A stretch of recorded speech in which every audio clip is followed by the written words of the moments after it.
Number 10, I'm going straight into it, The Substance. The Substance is a pretty insane, just insanity of a movie. Demi Moore and Margaret Qualley are sensational. Long story short, Demi Moore, aging actress. You know, people are like, dang it, she's old. That sucks.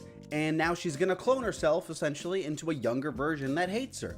Because she hates her. The acting in this is phenomenal, and there are some just batshit crazy moments in this film. I will say there were a few, I think, trip-ups with like the portrayal of the theme, kind of just for me personally, just me personally. But that's a minor issue. It's directed well. Everything about this film is super cool. The editing, holy crap, dude, it's edited phenomenally. Up next, I have Alien Isolation. Alien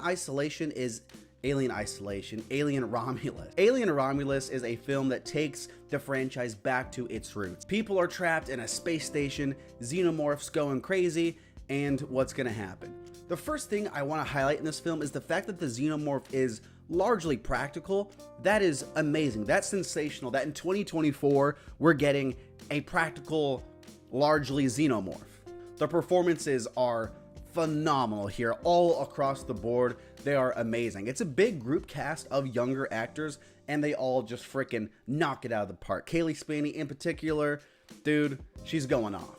It does atmosphere well. It just takes the franchise back to its roots. Sure, you could say it's kind of in that like Force Awakens conversation of like kind of just, of course it works. It's just redoing the original, but it's different enough. There are some really cool sequences. That ending sequence with the zero gravity, loved it. I feel like this is maybe a hot take that I have this film this high on my list, but looking back, the whole vibe of this movie was crazy. It's directed well, the acting's amazing. That's Longlegs.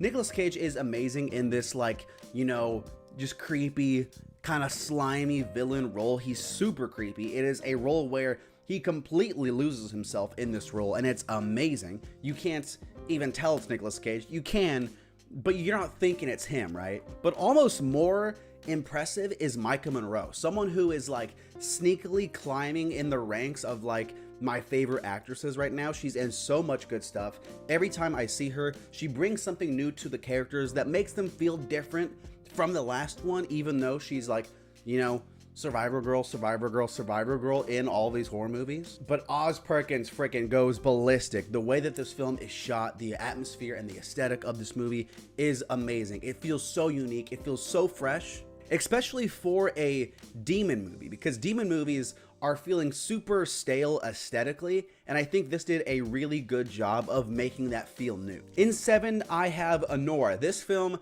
is not really what I expected from it. It is dramatic. It is also really funny. Mikey Madison, everyone's saying, is phenomenal, and I agree. She's crazy in this movie in like the best way possible. You feel a lot of emotions towards her. You like her, you feel bad for her. She's making you laugh, she's making you cry. A great character portrayed really well, and just her, you know, farting around the city with all of these goons doesn't sound like it would work on paper, but just the characters are so well written. I enjoyed it. A absolutely heartbreaking ending, dude. That is just wild, dude. Watch this movie. Don't watch it with your mom maybe, but watch it. In 6, I have Challengers. Challengers is a film that I also didn't expect to like as much as I did, but it's edited phenomenally. The music goes crazy. This is the score that honestly might be my favorite score of the year. Looking at my list, it's an amazing score. It's so like fast paced and hard hitting. A lot of those synths and stuff like that. Oh, dude, it goes so crazy, dude. I'm playing tennis tomorrow, dude. I'm hearing this in my head. It just, oh, I love it. The tempo and the BPM of it does such a good job, like adding to the tension and like the feeling that these characters have. I'm having a hard time articulating it, but the score is amazing. Okay, I have to move on. I have to move on from the score. All 3 of the main performances are really good, and the film does a really good job of balancing the character likabilities without making one, you know, so hateable. You're like, okay, I get this guy's point. I get Zendaya's point. I get his point.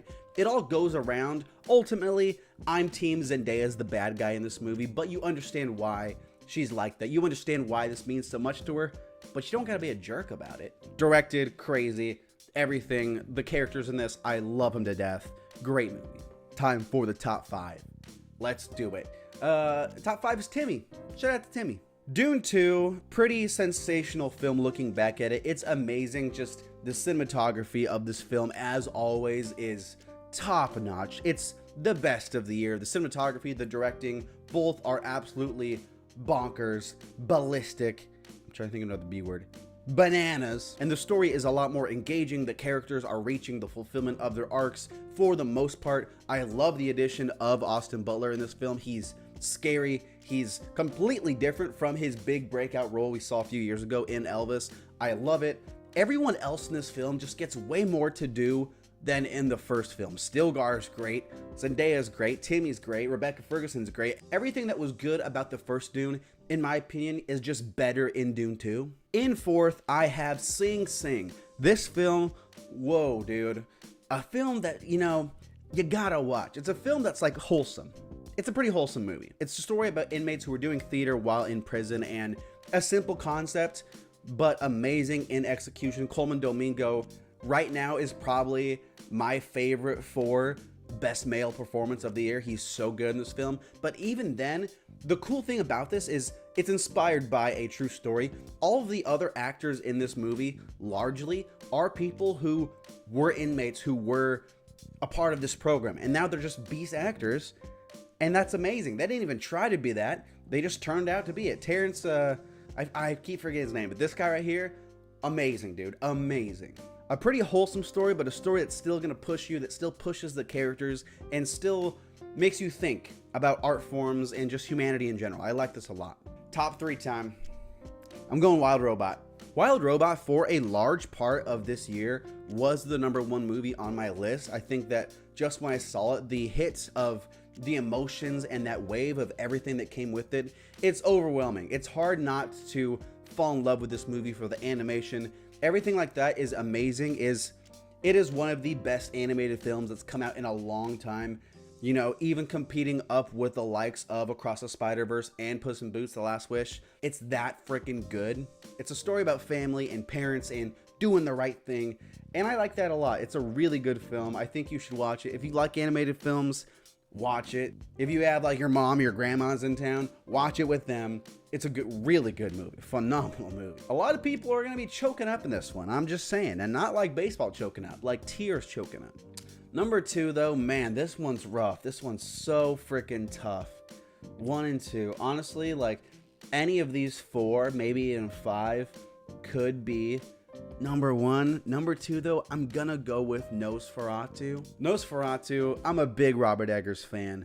Love what the guy does. This film, again, I think it does more so like The Witch and The Lighthouse for me, because The Northman's kind of a little bit separate in more of that action realm. As far as like a horror movie goes, I think Nosferatu is so far the culmination of all of the skills and everything that Robert Eggers developed through The Witch and The Lighthouse. It's his most accessible movie, but I don't think that's a bad thing. All of the actors give some of the best performances in the year. You could handpick any actor from this film, and it's one of the best performances of the year. If I were to rank the top 20 performances of this year, probably 4 of them are from this film. It's that freaking good. Lily Rose Depp, Nicholas Hoult, Bill Skarsgård, Aaron Taylor Johnson, he gets in here. It's amazing. When Willem Dafoe is your 5th best performance in a movie, you know the acting is going crazy, because most films he's the best. It's scary, it's creepy, it's haunting, it's like kind of sexy, if I'm being honest.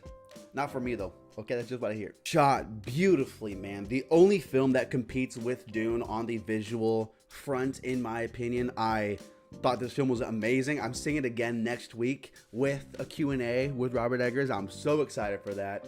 Dude, great film. Love this film. A film I'm excited to see again. I'm so excited to see it again, to be honest. I'm not biased. Furiosa. Furiosa, people are forgetting about this movie, I think because it came out, 5-6 months ago. Anya Taylor-Joy is great in the film, obviously, but one of the best performances of the whole entire year for me is Chris Hemsworth as Dementus. Holy crap. So much fun. So crazy. One of the best villains of the year for his motive, how he's written, the way that he interacts with the world of Mad Max with Furiosa.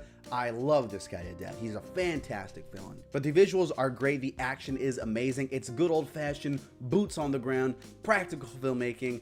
There's nothing about this movie that I can think of that really bums me out.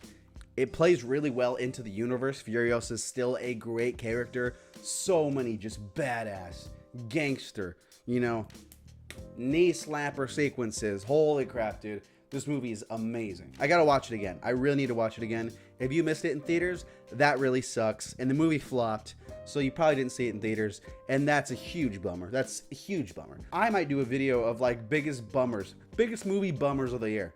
That's pretty interesting. Anyways, thanks so much for watching. That's my video. I got more videos from last year. Best villains of the year, best performances, all that stuff. Hit subscribe to this channel. Hit subscribe to my other channel.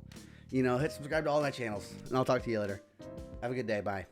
Let me know what your top 10 are in the comments also. I'm curious. I'll respond to everyone in this video. Hell yeah.